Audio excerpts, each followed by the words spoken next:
नमस्कार, STV news देख रहे हैं आप। आज की प्रमुख खबरों के साथ मैं हूं नफीस अंजुम। आइए नजर डालते हैं सबसे पहले सुर्खियों पर। सुगौली के शीतलपुर के समीप आधा अधूरे बने अंडरपास से हो रही राहगीरों को काफी परेशानी, जान जोखिम में डालकर आने जाने को मजबूर हो रहे ग्रामीण। शराबबंदी कानून में सख्ती की वजह से नशा मुक्ति केंद्र में मरीजों की संख्या में आई काफी हद तक गिरावट। कानून में नए संशोधन से अस्पतालों में दिखने लगा इसका असर। पुराने विवाद को लेकर एक व्यक्ति की पीट पीट कर की गई हत्या, आक्रोशित ग्रामीणों ने सीतामढ़ी बथनाहा मुख्य सड़क को किया जाम। बिहार के मद्य निषेध मंत्री SC/ST जाति को लेकर दिया विवादित बयान, कहा छोटे से लालच को लेकर अवैध धंधे से जुड़ जाता है ये समुदाय। भगवान बलभद्र महापूजनोत्सव में उमड़ा जन सैलाब, भक्ति भाव से की गई पूजा अर्चना, शामिल हुए कई गणमान्य लोग। और बहू के प्रताड़ना से तंग आकर सास ने नदी में लगाया छलांग, नाविक की तत्परता से बचाई गई जान।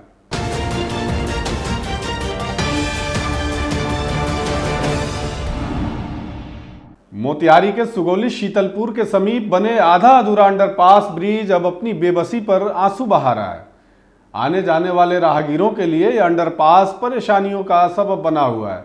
वहीं दूसरी तरफ आज 5 वर्ष बीत जाने के बाद भी इस समस्या से लोग बाहर नहीं निकल सके हैं।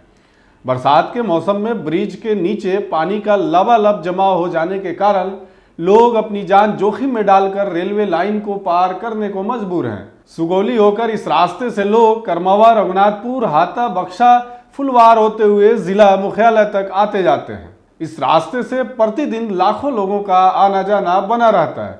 अंडरपास ब्रिज में शेड नहीं होना और पानी की कोई निकासी नहीं होने से लोग उस ब्रिज से आना जाना बंद कर दिए हैं। कार्य आधा अधूरा ही छोड़ दिया गया है। रास्ते को दुरुस्त करने के इंतजार में लोग बैठे हुए हैं। हालत बद से बदतर हो चुकी है। लोग अपनी जान जोखिम में डालकर आने जाने को मजबूर हैं। अंडरपास जो है वो यूज के लायक है ये नहीं है तो कैसे लोग आएगा? क्या उसमें क्या हमेशा पानी लगा रहता है जी, वो तो गलत तरीका से बनाया गया तो कैसे। हम लोग रेलवे गुमटी टप के आते हैं, ये हमेशा एक्सीडेंट बढ़ने का संभावना बना रहता है और होता भी है। एक्सीडेंट काफ़ी हो चुका है यहाँ पे। ये अंडरपास जो है बेतुका बन गया। मनीलाल महतो। यहाँ तो अंडरपास ब्रिज बना हुआ है तो क्यों नहीं उधर से जा रहे हैं आप? उसमें पानी लगा है, गाड़ी फंस जाएगा उसमें। क्यों गाड़ी क्यों फंस जाएगा? उसमें कीचड़ है, पानी लगा हुआ है तो पाक जम गया। अच्छा, इसके चलते आप लोग ऊपर से जा रहे हैं? हाँ जी। तो ऊपर जा रहे हैं, ऊपर कोई गेट वगैरह नहीं है? नहीं है, गेट नहीं है। तो फिर आप लोग कैसे पार करते हैं? देख कर पार करते हैं कि ट्रेन कहीं से आ नहीं जाए। ट्रेन नहीं है। बिहार में शराबबंदी कानून का असर अब अस्पतालों में भी देखने को मिल रहा है। शराबबंदी कानून में सरकार ने जो नए संशोधन किए हैं उसका असर यह है कि अब सरकारी अस्पतालों में बने नशा मुक्ति केंद्र में मरीजों की संख्या में काफ़ी कमी आई है। पूर्वी चंपारण के सबसे बड़े सरकारी सदर अस्पताल में मरीज अब ना के बराबर आ रहे हैं। पिछले साल की अगर आंकड़ों की बात करें तो प्रत्येक साल 25 से 30 मरीज आ रहे थे, लेकिन यह आंकड़ा 2024 में लगातार घटा है। अगर महीने की बात करें तो हर महीने 3 से 4 मरीज को ही नशा मुक्ति केंद्र लाया जा रहा है। वहीं सदर अस्पताल के प्रबंधक कौशल कुमार दुबे ने नशेड़ियों की संख्या में कमी को लेकर कहा कि यह खुशी की बात है कि शराबबंदी कानून में संशोधन और लगातार पुलिस के एक्शन से नशा मुक्ति केंद्र में नशेड़ियों की संख्या में कमी आई है। साथ ही साथ नशा मुक्ति केंद्र के नोडल पदाधिकारी डॉक्टर शत्रुघ्न कुमार ने बताया कि लगातार शराबबंदी कानून में संशोधन और कानून के सख्ती के साथ साथ नशा छुड़ाने वाली दवा की लगातार उपलब्धता के कारण मरीज काफ़ी कम समय में ठीक भी हो रहे हैं। वहीं संख्या में लगातार कमी आई है। कुछ मरीज आ भी रहे हैं तो ऐसे मरीज हैं जो इस गोरख धंधे में शामिल हैं। कमी के 2 कारण हैं। एक तो सरकार की सख्ती है, सरकार अच्छा काम कर रही है, हमारी पुलिस अच्छा काम कर रही है। और दूसरी कमी इसलिए है कि आजकल दवाओं की सप्लाई ज़्यादा हो गई है यहाँ सदर हॉस्पिटल में। जैसे नशा मुक्ति में कुछ मरीज भर्ती होते हैं, कभी बेहोश होते हैं, उनको छनमनी होता है या विड्रॉल होता है, तो उसके लिए मैंने एक दवा लिखा था, वो दवा अब यहाँ अवेलेबल हो गया है। तो इस कारण से अब मरीज की संख्या भी कम हो गई है। जो मरीज आ रहे हैं वो अच्छों के जा भी रहे हैं। हाँ, तो एक तो सरकारी सख्ती है और दूसरा पर्याप्त मात्रा में दवा उपलब्ध है। जो हमने डिमांड किया था वो दवा हमको मिल रही है, उससे मरीज ठीक हो रहे हैं। हाँ, बहुत कमी आई है, इससे हम लोग को भी बहुत राहत है। क्या लग रहा है? पहले क्या आंकड़ा होता था, अब क्या आंकड़ा है? पहले तो आंकड़ा कुछ ज़्यादा था, लगभग 30 था, 25 था मंथ में, लेकिन अब जो है बहुत कम है। अब 4 है, 2 है, 1 है मंथली, तो इसीलिए अब वो पहले के अपेक्षा काफ़ी कम हो गया है। क्या मतलब दिख रहा है? कमी क्यों आई है? कैसे सरकार की शक्ति है, इसलिए कमी आई है। सीतामढ़ी जिले से आज एक विभत्स घटना सामने आई है, जहां एक व्यक्ति की पीट कर हत्या कर दी गई है। हत्या के बाद पूरे इलाके में दहशत का माहौल कायम है। बताया जा रहा है कि पुराने विवाद को लेकर युवक के हत्या की बात सामने आई है। वहीं घटना से आक्रोशित लोगों ने शव के साथ सीतामढ़ी बतनाहा मुख्य सड़क को जाम कर दिया है और पुलिस प्रशासन के खिलाफ जमकर प्रदर्शन कर रहे हैं। घटना सहियारा थाना क्षेत्र के बदुरी अमघट्टा गांव की बताई जा रही है। वहीं मृतक का नाम अखिलेश्वर प्रसाद सिंह बताया गया है। घटना के बाद मौके पर पहुंची सहियारा थाना पुलिस लोगों को समझाने बुझाने की कोशिश कर रही है, लेकिन स्थानीय लोग इस हत्या के मामले में शामिल आरोपी को जल्द से जल्द गिरफ्तारी की मांग पर अड़े हुए हैं। मारने के लिए पहले से प्लान बना रहा है। वीडियो भी है हमारे पास। हमारे एक पड़ोसी है जिसमें सबसे जो है प्रशांत कुमार, पिता संतोष कुमार, मुन्ना प्रसाद सिंह, रविंदर सिंह, उसका बेटा मिंटू और ये सुरेश सिंह की पत्नी, यही सबको बुलवा के ये हत्या करवाई है। किस सबको बुलवाया था? कारण क्या है? इन सबको हम लोगों से समस्या है सर। इन लोगों से हमारा कोई खान पियान नहीं, आन जान कुछ नहीं है। वो आपके पूर्व से कुछ है क्या? पूर्व से नहीं। ये लोग बार बार हमको लड़ाई झगड़ा मारने की कोशिश करता है। क्या है?